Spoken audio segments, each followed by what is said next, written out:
Setelah rumahnya selesai dibangun dan siap untuk ditempati, Jenar menemui kenyataan bahwa rumah itu berdiri di atas tanah yang terkutuk. Pertemuannya dengan Nisaka, si kuntilanak perempuan penunggu rumahnya, menguak tabir misteri dan tragedi yang tersimpan sejak ratusan tahun yang lalu. Selain Nisaka, ada juga Luhung, seorang pemuda yang mati akibat fitnah keji yang akhirnya menjadikan pemuda itu sebagai sesosok kuntilanak lelaki yang memburu para pembunuhnya. Peristiwa apakah yang akan menimpa Jenar? Akankah ia mempertahankan rumah itu? Ataukah ia memilih untuk meninggalkan rumah itu begitu saja? Kisah ini sebagian besar adalah pengalaman nyata yang dialami oleh penulis.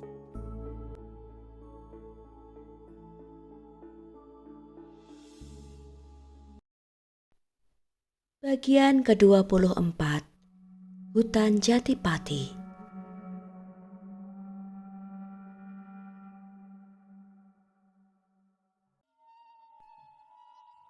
Langit tampak cerah, meski sinar bulan tak begitu benderang.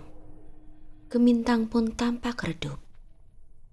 Balu, Nyai Laksmi dan Aruna berjalan berbaris di atas punggung kuda masing-masing. Balu berada di posisi terdepan untuk menunjukkan jalan. Di bawah sebatang pohon gayam tua, Balu pun berhenti. Sebaiknya kita tambatkan kuda-kuda kita di sini saja, Ndoro Nyai, ujarnya sembari melompat turun dari punggung kudanya. Nyai Laksmi dan Aruna pun mengikuti tindakan Balu. Balu membantu Nyai Laksmi melingkarkan tali kekang kudanya pada batang pohon itu. Masih jauhkah? Tanya Nyai Laksmi. Tidak jauh, Ndoro. Saat siang, mungkin Ndoro Nyai bisa melihat lokasi itu dari sini. Sebaiknya kita hidupkan obor kita sekarang saja. Aruna mengulurkan 3 batang obor kepada Balu yang langsung disulutnya. Dengan berhati-hati, mereka berjalan memasuki hutan, menerabas semak belukar. Tak lama kemudian, Balu pun berhenti di satu titik, diikuti oleh Nyai Laksmi dan Aruna di belakangnya. Ia memandang ke sana kemari dengan kebingungan. Kami meninggalkannya di sini, Ndoro Nyai, kata Balu sambil menunjuk tanah yang dipijaknya. Meski ia yakin sekali dengan ucapannya, namun raut wajahnya tampak ragu. Kamu yakin? Tak ada bekas apapun di sini. Mungkin kamu lupa di mana lokasi tepatnya. Sergah Aruna tak sabar. Coba ingat-ingat lagi, Balu, jawab Nyai Laksmi datar. Balu menggaruk kepalanya yang tak gatal. Ia ingin membantah dan meyakinkan mereka. Namun kenyataannya memang tak ada satupun jejak yang menunjukkan bahwa jasad Luhung pernah berada di sini. Balu berjalan berputar-putar, belum mau meninggalkan lokasi itu. Aruna mulai berbalik melangkah menuju ke arah semula, diikuti oleh sang ibu. Namun tiba-tiba lengannya menyenggol sebatang ranting. Aruna sedikit mengaduh. Ia mendekatkan obornya untuk memeriksa luka goresan di lengannya. Di saat bersamaan, ia melihat sesuatu. Sebuah kalung yang tersangkut pada sebatang ranting. Kalung itu bertali kulit dengan bandul sebuah gigi taring seekor ikan hiu. "Lihat ibu, ini kalung luhung. Aku hafal sekali kalung ini," ujarnya seraya mengangsurkan kalung itu kepada Nyai Laksmi.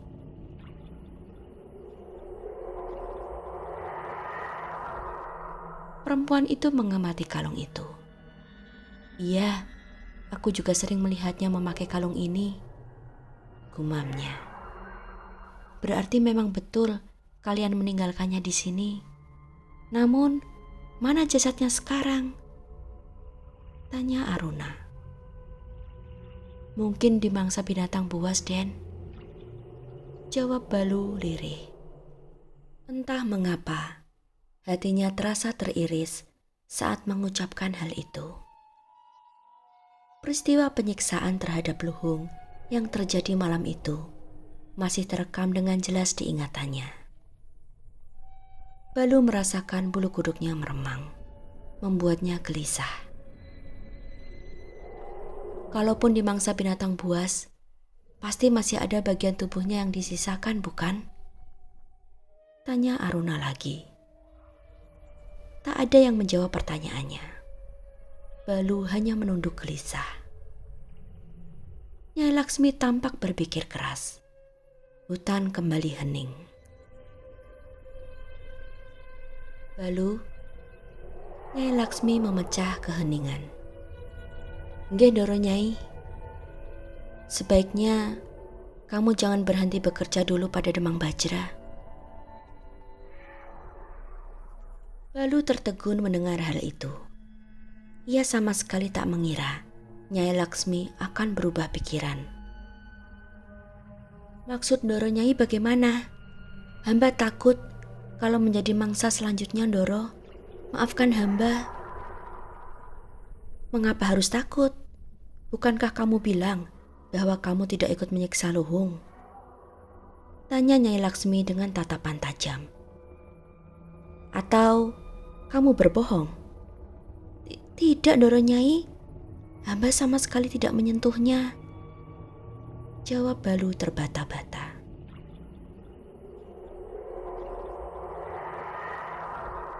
"Jadi kamu tak perlu takut seandainya ia ingin membalas dendam.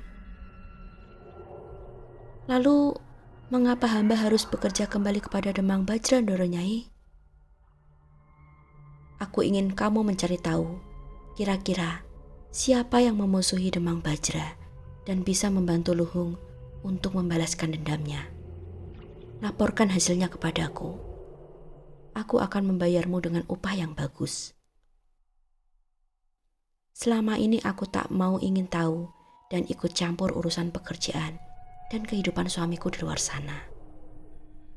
Namun karena hal ini menyangkut anakku, maka mau tak mau aku harus mengusut semuanya," tekad Nyai Laksmi. "Baiklah kalau begitu, Ndoro Nyai." Balu akhirnya menyanggupi, meski masih ada sisa keraguan di dalam hatinya. Semoga apa yang dikatakan Nyai Laksmi memang benar adanya. Toh ia sama sekali tak ikut serta dalam penyiksaan itu.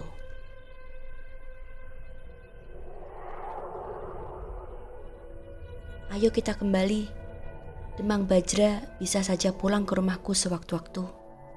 Aku tak ingin ia mencurigaiku sedang menyelidiki hal ini." Nyai Laksmi bergegas berjalan menuju ke arah kuda-kuda mereka ditambatkan. "Lalu bagaimana caranya hamba menghubungi Ndoro Nyai tanpa ketahuan oleh Ndoro Demang Bajra?" tanya Balu yang berjalan paling belakang. "Tulis sepucuk surat, berikan pada Mbok Gira di rumahnya. Esoknya jemput surat balasanku untukmu di rumahnya." "Baik, Ndoro Nyai." Angin bertiup semakin kencang dan sinar rembulan semakin redup tertutup awan mendung saat mereka meninggalkan hutan itu.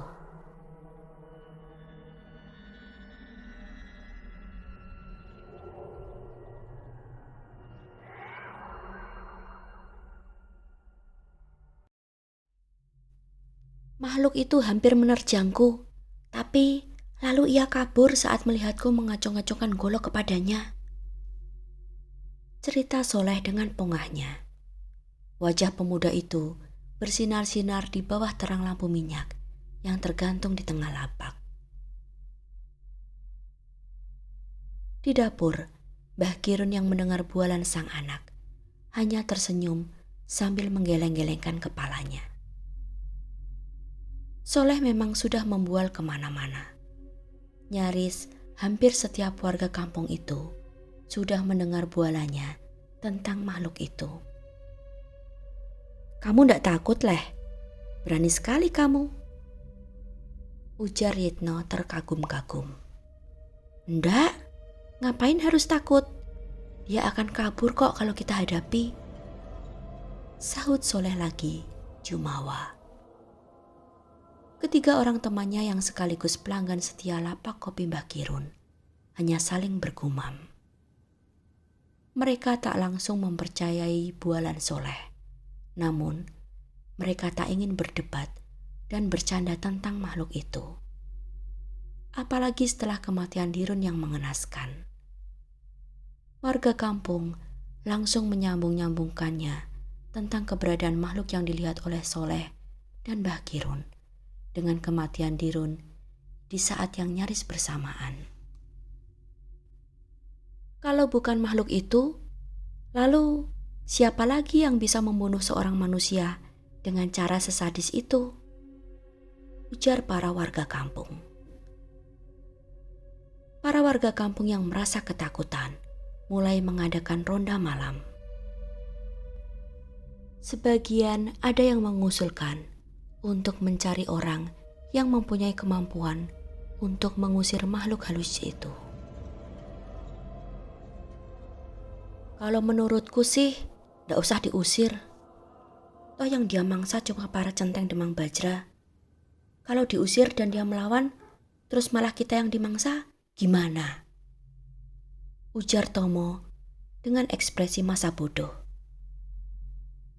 "Lah kalau centeng Demang Bajra sudah habis, apa kamu mau dimangsa juga?" Sergah Somad dengan jengkel.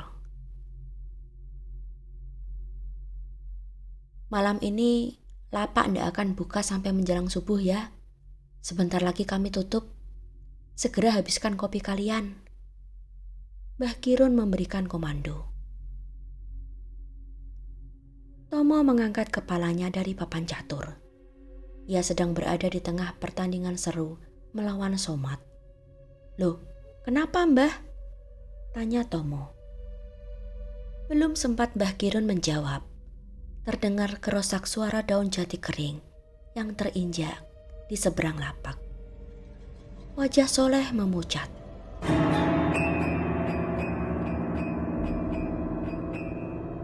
Tanpa sadar, ia menelan ludah. Ekspresi ketakutan tergambar jelas di wajahnya. Kelima orang lelaki di lapak itu memandang waspada ke arah timbulnya suara. Tubuh mereka menegang dan bersiap siaga.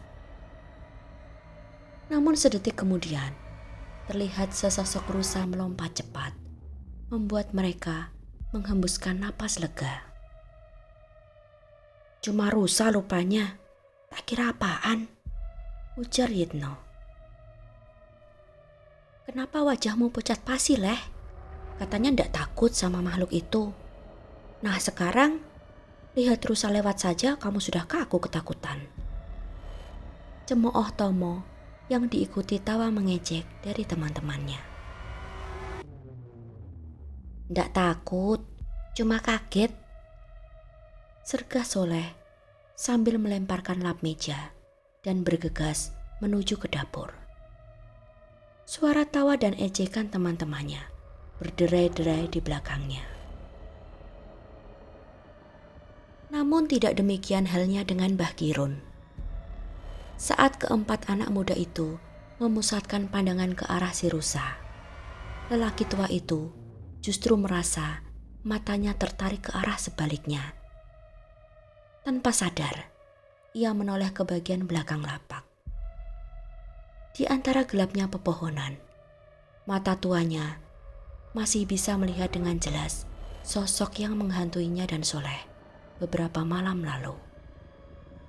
Tampaknya sosok itu pun menyadari bahwa Mbah Kirun sedang terpaku menatapnya.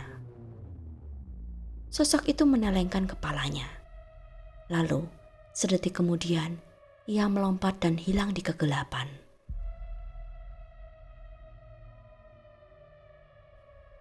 Mbah Kirun mengisi segelas air putih dan meminumnya hingga tandas. Ia sengaja mengulur waktu untuk meredakan debaran di dadanya. Jemarinya pun masih gemetar saat memegang gelas kaca itu. "Leh, ayo cepat beresi dan tutup lapak. Kita pulang sekarang," perintah Mbah Kirun terbata-bata.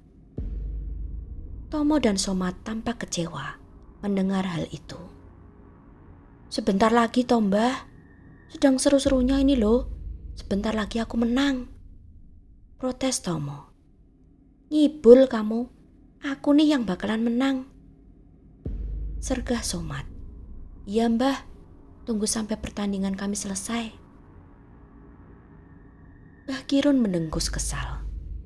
"Terserah kalian saja, aku mau segera pulang.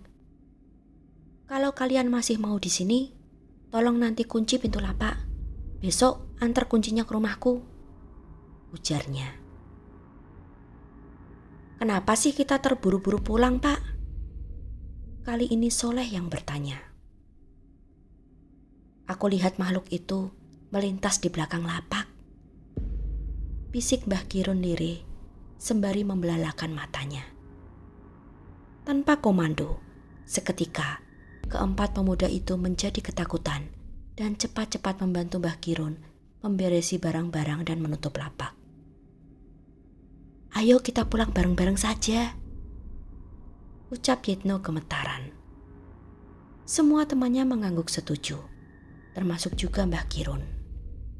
Dalam hati, mereka bertanya-tanya, siapa lagi yang akan menjadi korban berikutnya?